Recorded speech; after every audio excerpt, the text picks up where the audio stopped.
नमस्कार विद्यार्थी मित्रांनो, माझे नाव Shrimati Suvarna Pandharinath Dhamane, M A. SET, KTHM college Nashik, राज्यशास्त्र विभाग. विद्यार्थ्यांनो, राजकीय समाजशास्त्र या विषयातील दुसरे प्रकरण आपण अभ्यासत आहोत. या प्रकरणात वर्तनवादी दृष्टिकोनाचा राजकीय समाजशास्त्रात काय योगदान आहे ते आपण समजून घेत आहोत. वर्तनवादाचे तात्विक अध्ययन.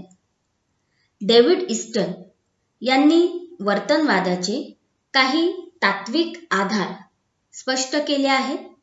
त्याचा आढावा आपण पुढील मुद्द्यांच्या आधारे घेऊया. पहिला भाग दिला त्यांनी नियमितपणा.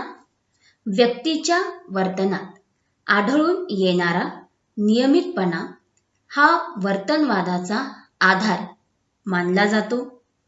व्यक्तीच्या राजकीय वर्तनात जेव्हा नियमितपणा आढळतो तेव्हा त्या नियमितपणाच्या आधारे मानवी वर्तनाचे संशोधन करून निष्कर्ष काढता येते. राजकीय वर्तन नियमित आणि एकसारखे होत असेल तर त्या संदर्भात मानवी वर्तनाचा सिद्धांत मांडता येतो. दुसरं तात्विक अध्ययनाचा भाग आहे पडताळा. वर्तनवादात मानवी वर्तनासंबंधीचे निष्कर्ष काढले जातात व त्यांची सत्यता पडताळून बघितली जाते. त्याशिवाय अध्ययनास शास्त्रीय स्वरूप प्राप्त होत नाही. त्यामुळे निरीक्षण, प्रयोग, अनुभव यासारख्या पद्धतीचा वापर करून वर्तनवादात सिद्धांतांचा व निष्कर्षाचा पडताळा घेतला जातो. अध्ययन तंत्र ही वर्तनवादाची आधार मानली जातात. त्यासाठी नमुना चाचणी, सर्वेक्षण, मुलाखत, प्रश्नावली, अनुसूची यासारखी वेगवेगळी अध्ययन तंत्रे वर्तनवाद्यांनी शोधून काढली आहे. या अध्ययन तंत्रांच्या वापरातूनच वस्तुनिष्ठ स्वरूपाची तथ्य किंवा माहिती जी आहे ती उपलब्ध होत असते आणि त्या माहितीच्या आधारे आपल्या अभ्यासाला शास्त्रीय स्वरूप प्राप्त होते. वर्तनवादात मात्रीकरण किंवा सांख्यिकीकरण या घटकांना महत्त्व दिले जाते. त्यासाठी गुणात्मक स्वरूपात मिळणाऱ्या माहितीचे संख्यात्मक आकडेवारीत रूपांतर केले जाते. मानवी वर्तनाचे संख्यात्मक विश्लेषण करणे कठीण असले तरी वर्तनातील घटना निरीक्षण क्षम असल्या की त्यांची मोजमाप करता येते. संख्याशास्त्रीय माहितीची वारंवार छाननी करून तिच्यातील सत्यता व अचूकता प्राप्त करता येते. वर्तनवादात मूल्यनिरपेक्ष अध्ययनास महत्त्व दिले जाते. मूल्य आणि वस्तुस्थिती या दोन गोष्टी वेगळ्या असून संशोधन हे मूल्यनिरपेक्ष व वस्तुनिष्ठ असावे लागते अशी मान्यता वर्तनवादात प्रचलित आहे. स्वातंत्र्य, समता, न्याय यासारख्या मूल्यांचा वस्तुनिष्ठपणे अभ्यास करता येत नाही. त्यामुळे वर्तनवादात मूल्यांकडे दुर्लक्ष केले जाते. व्यवस्थीकरणात आपल्याला असं आढळून येतं की एका निश्चित क्रमाने माहिती गोळा केली जाते व त्यानुसार एका व्यवस्थित पद्धतीने तिचे विश्लेषण करून निष्कर्ष मांडले जातात. भौतिकशास्त्रांप्रमाणे पद्धतशीर संशोधन करून राज्यशास्त्रात सिद्धांत निर्मिती केली जाऊ शकते अशी वर्तनवादांची मान्यता आहे. शास्त्र शुद्धता हा वर्तनवादाचा एक तात्विक आधार मानला जातो. राज्यशास्त्रीय व्यवहारांचा अभ्यास हा वैज्ञानिक पद्धतीने करून विषयास अधिक शास्त्रीय स्वरूप प्राप्त करून देण्यावर वर्तनवाद्यांचा भर आहे. त्यासाठी सिद्धांताचा व्यावहारिकदृष्ट्या वापर करण्यावर भर दिला जातो. ज्या प्रकारे आपण वर्तनवादाचे तात्विक अध्ययनाचे आधार काय आहेत ते पाहिले, त्याचप्रमाणे या वर्तनवादाच्या काही मर्यादा आहेत. वर्तनवादाद्वारे अधिक शास्त्रीय वस्तुनिष्ठ संशोधन होण्यासाठी ज्या मर्यादा पडतात ते आपण पाहूया. पहिली मर्यादा जी आहे की संशोधकाचा आधीच एखाद्या गोष्टीविषयी, घटनेविषयी किंवा ज्या विषयाचा तो अभ्यास करतो आहे त्या अभ्यासाविषयी पूर्वग्रह असेल तर त्यामधून पक्षपातीपणा निर्माण होऊ शकतो आणि त्यामुळे आपल्या अध्ययनावर मर्यादा येतात. त्यामुळे त्या संदर्भात त्याची तटस्थता कितपत आहे हे सांगता येत नाही. दुसरी मर्यादा येते सामाजिक आणि आर्थिक परिस्थितीतील बदलांच्या मर्यादा. यामध्ये ज्या सामाजिक आणि आर्थिक स्तरांचा अभ्यास केला जातोय ते जैसे थे परिस्थितीमध्ये राहतीलच याची शाश्वती नाही. विशिष्ट कालखंडानंतर त्यामध्ये परिवर्तन होऊ शकते. त्यामुळे त्या संदर्भात जी काही मांडणी झालेली आहे ती जशीच्या तशीच आपल्याला त्या माध्यमातून माहिती मिळेल किंवा जे आपण संकलन केलं आहे ते योग्यच ठरेल याची शाश्वती नसते. तिसरी मर्यादा आहे संशोधन आणि सिद्धांत यात समन्वय साधण्यातून मर्यादा निर्माण होतात आणि त्या अडचणीच्या स्वरूपात आपल्यासमोर उभ्या राहतात. चौथी मर्यादा आहे परिवर्तनशील स्वरूपाच्या मानवी वर्तनाची. मनुष्याचं वर्तन हे सतत परिवर्तनशील असते आणि त्यात सातत्य पण असते आणि यामुळेच आत्ताचं मनुष्याच्या वर्तनाचा जो अभ्यास केला जातो त्यानुसार तो भविष्यातही त्याच पद्धतीचं वर्तन करेल याची शाश्वती आपल्याला देता येत नाही. जसं आपण बघितलं की सामाजिक आर्थिक परिस्थितीत बदल झाला तर जसं आपल्या आकडेवारीवर परिणाम होणार असतो त्याच पद्धतीने या सामाजिक आर्थिक परिस्थितीत झालेल्या बदलामुळे व्यक्तीच्या वर्तनांमध्ये, तिच्या विचारांमध्ये बदल होताना दिसून येतो. पाचवी मर्यादा आहे मूल्यांकडे दुर्लक्ष केल्याने निर्माण होणाऱ्या मर्यादा. वर्तनवाद अभ्यासताना आपल्याला एक गोष्ट जाणवते की आपण मनुष्याच्या वर्तनाचा अभ्यास करतो आहे. समाजातल्या विविध संस्थांमध्ये मनुष्याची कशी भूमिका आहे त्याचा आपण अभ्यास करतो आहे. एखाद्या यंत्राचा आपण अभ्यास करत नाही आहोत. यंत्राला त्याचं स्थळ, काळ, परिस्थिती जरी बदलली तरी तो आहे त्याच पद्धतीने काम करतो. पण मनुष्य जो आहे त्याच्यासाठी एक मानवी मूल्य किंवा सामाजिक मूल्य जी आहेत ती इतकी महत्त्वपूर्ण असतात की त्या मूल्यांच्या अनुषंगाने त्याच्या वर्तनावर प्रभाव पडत असतो. आणि मुळातच वर्तनवादामध्ये मूल्यनिरपेक्षता टिकवण्याच्या नावाखाली या मूल्यांकडे दुर्लक्ष झाल्यामुळे कुठेतरी त्या वर्तनवादाच्या अभ्यासामध्ये आपल्याला मर्यादा जाणवते. शेवटची मर्यादा येते की पद्धतीशास्त्रामध्ये वस्तुनिष्ठता टिकवून ठेवण्याचा जो काही प्रयत्न केला जातो त्याच्यामुळे सुद्धा अडचणी निर्माण होतात आणि अडथळे निर्माण होतात. कारण सामाजिक परिस्थिती ही बदलती आहे, गतिशील स्वरूपाची आहे आणि अशामध्ये त्या वस्तुनिष्ठतेला टिकवण्याचा जो काही प्रयत्न केला जातो त्यामुळे सुद्धा वर्तनवादाच्या अभ्यासामध्ये अडचणी निर्माण होताना आपल्याला दिसून येतात. आता आपण बघूया की वर्तनवादावर कशा पद्धतीचे आक्षेप घेतले जातात. राज्यशास्त्राचे अभ्यास विषय हा राज्यव्यवस्था व राजकीय वर्तन असा असल्यामुळे ते कायम परिवर्तनशील असतात. याला जे घटक कारणीभूत असतात तेच मुळात परिवर्तनीय असतात. गतिशीलता हा त्यांचा गुणधर्म आहे.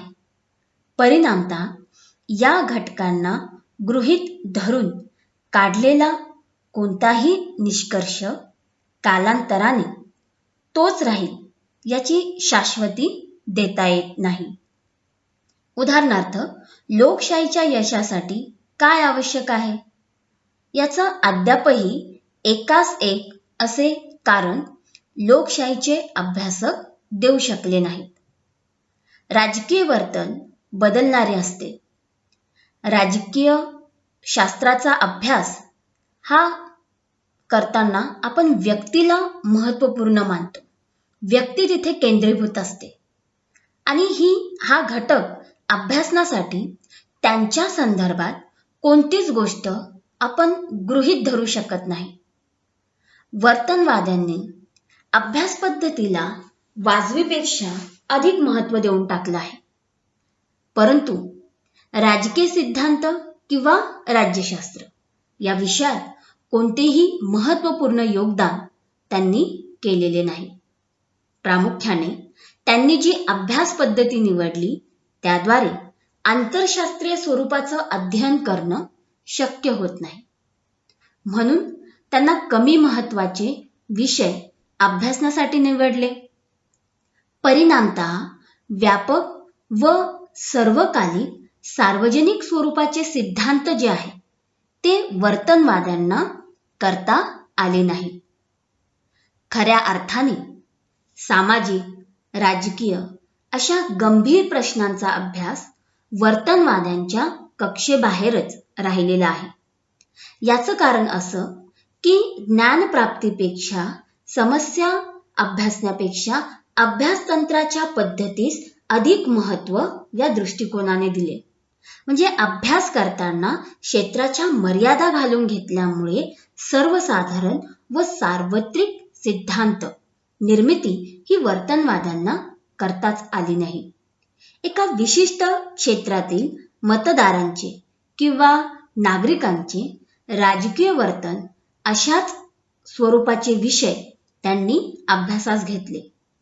समाजासमोर असणारे गंभीर प्रश्न आहे की त्यांच्या अभ्यास पद्धतीत किंवा अभ्यासतंत्रात ते बसत नाही, म्हणून त्यांनी त्याकडे दुर्लक्ष केलं.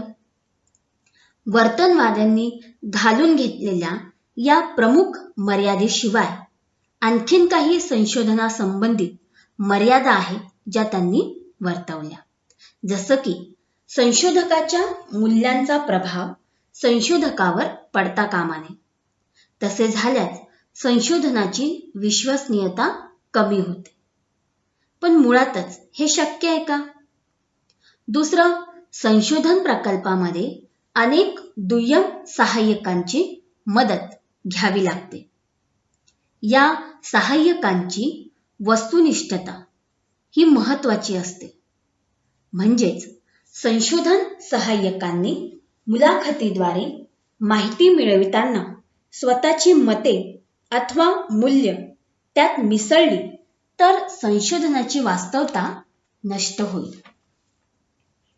तिसरा भाग त्यात असा येतो की राजकीय वर्तनाच्या बाबतीत काय घडते याचे व्यावहारिक सत्य विश्लेषण तटस्थ वृत्तीने सादर करणे हेच संशोधकाचे कार्य असल्याने संशोधकाकडून मार्गदर्शनाची अपेक्षा करू नये. तर संशोधकांनी सादर केलेल्या विश्लेषणाचा अभ्यास करून कोणते धोरण स्वीकारावयाचे यासंबंधी निर्णय राजकीय कार्यकर्त्यांनी, नेत्यांनी घ्यायचा असतो. म्हणून आहे त्याचं विवेचन करावयाचे या दृष्टिकोनामुळे वर्तनवादी जैसे थे परिस्थितीचे अप्रत्यक्षरित्या समर्थक ठरतात. असा आक्षेप वर्तनवाद्यांवर घेतला जातो. राज्यशास्त्रज्ञांनी काय आहे हे सांगण्याबरोबरच काय असायला पाहिजे हे सुद्धा सांगणे अत्यंत गरजेचे आहे.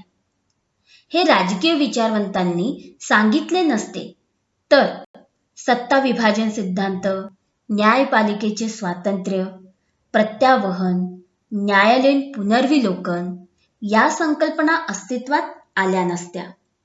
आजपर्यंत वर्तनवादी संशोधनाचा जो काही आढावा घेतल्यावर असं कळतं की वर्तनवाद्यांनी राजकारणाच्या क्षेत्रात केलेल्या अध्ययनात मतदारांचे वर्तन, मतदारांच्या राजकीय श्रद्धा, राष्ट्रीय आणि स्थानिक पातळीवरील राजकीय नेतृत्व, पक्षांचे वर्तन व त्यांची कार्यशैली इत्यादी विषय अभ्यासले गेले. परंतु तरीही राजकीय समस्यांची उत्तरे समजण्यासाठी या अध्ययनाचा एक प्रकारे फारसा उपयोग झालेला नाही असा आक्षेप जो आहे तो घेतला जातो.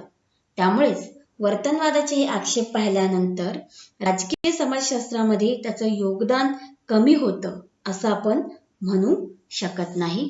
उलट आपण आता वर्तनवादाच्या महत्वाकडे वळूया. जरी वर्तनवादावर आक्षेप असले तरी सुद्धा वर्तनवादाचं महत्व आपल्याला पुढील मुद्द्यांच्या आधारे स्पष्ट करता येऊ शकतं.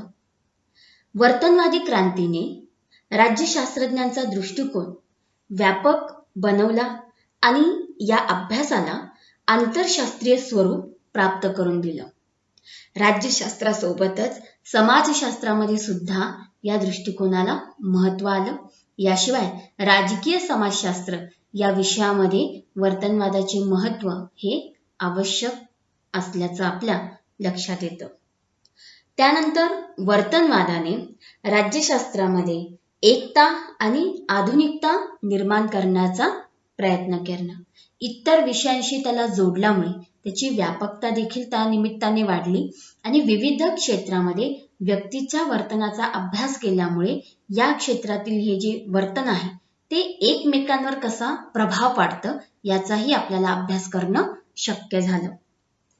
वर्तनवादामुळे शास्त्रीय अनुभववादाच्या माध्यमातून नवीन संशोधनाची साधनं विकसित झाली आणि अध्ययन पद्धत जी आहे ती यशस्वी झाली. वर्तनाबरोबरच भविष्याच्या दृष्टिकोनातून भाकीत करणं सहज शक्य झालंय. भलेही त्या संदर्भात काही टीकात्मक स्वरूपाचे आक्षेप असतीलही, पण तरीही आजही संशोधनाच्या पातळीवर या अध्ययन पद्धतीला खूप महत्व आहे. याशिवाय वर्तनवादामध्ये तौलनिक राजकारणाच्या अभ्यासाला देखील प्रभावित केलं आहे. ते असे की राज्यशास्त्रीय अध्ययनाच्या ज्या संस्थात्मक संरचना आहे त्या कशा पद्धतीने बदल त्यामध्ये घडून येतो किंवा एक मानवी वर्तनाचा तिथे किती मोठी भूमिका असते याकडे त्यांनी जास्त लक्ष केंद्रित केलं आहे. म्हणजे काय आहे याच्यावर भर दिल्यामुळे आपल्याला वास्तविक परिस्थितीचा अभ्यास करणं, अंदाज घेणं जास्त सहज शक्य झालेलं दिसून येतं. तौलनिक राजकारणाच्या अभ्यासाला प्रभावित केल्यामुळे मनुष्याचं वर्तन ज्या ज्या संस्थांशी लागू पडतं, मग ते अंतर्गत स्वरूपात असेल किंवा बाह्य स्वरूपात असेल, तर या सगळ्याच गोष्टींचा अभ्यास त्यामुळे शक्य झाला आणि त्या माध्यमातून शास्त्रीय जो निष्कर्ष आहे तो आपल्याला मिळतो आहे. त्यामुळे त्याचाही प्रभाव आपल्याला त्या अभ्यासामध्ये जाणवतो. वर्तनवादाने राज्यशास्त्राचे जे काही उद्देश आहे, स्वरूप आहे किंवा विषय निवडीचे जे काही क्षेत्र आहे, पद्धतीशास्त्र आहे ते पूर्णपणे बदलून टाकलं आहे आणि त्याची शाश्वती जी आहे ती या माध्यमातून जास्त वाढलेली दिसून येते. अशा पद्धतीने वर्तनवादाचं सुद्धा राजकीय समाजशास्त्र, राज्यशास्त्र, समाजशास्त्र आणि इतर विषयांच्या अनुषंगाने खूप महत्व आहे. वर्तनवादानंतर आपल्याला लगेच एक पुढची लाट बघायला मिळते, ती आहे उत्तर वर्तनवाद. आपण या संदर्भात थोडक्यातच एक माहिती घेऊया. 1960च्या दशकात वर्तनवादाच्या विरोधात बराच विरोध झाला आणि त्याचा परिणाम म्हणून एक नवीन बौद्धिक चळवळ या निमित्ताने निर्माण झाली. त्या चळवळीला उत्तर वर्तनवाद असे म्हणतात. या उत्तर वर्तनवादाची काही वैशिष्ट्ये आहेत जी वर्तनवादाचा प्रभाव कमी करण्याला किंवा वर्तनवादामध्ये ज्या ज्या गोष्टींना महत्व दिलं गेलंय आणि ज्या ज्या गोष्टींकडे दुर्लक्ष केलं गेलंय त्या गोष्टींचा उहापोह आपल्याला होताना दिसतो. उत्तर वर्तनवाद जो आहे तो वर्तनवादाचा विरुद्ध दिशेने विचार मांडताना दिसून येतं.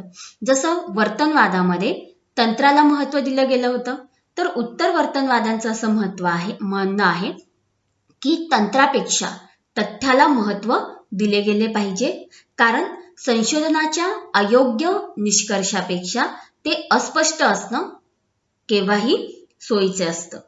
याशिवाय त्यांनी असं मांडलंय की सामाजिक वर्तनावर जास्त भर देणं गरजेचं आहे, ज्यामुळे राज्यशास्त्राला नवीन दिशा देण्याच्या दृष्टीने प्रयत्न करता येईल.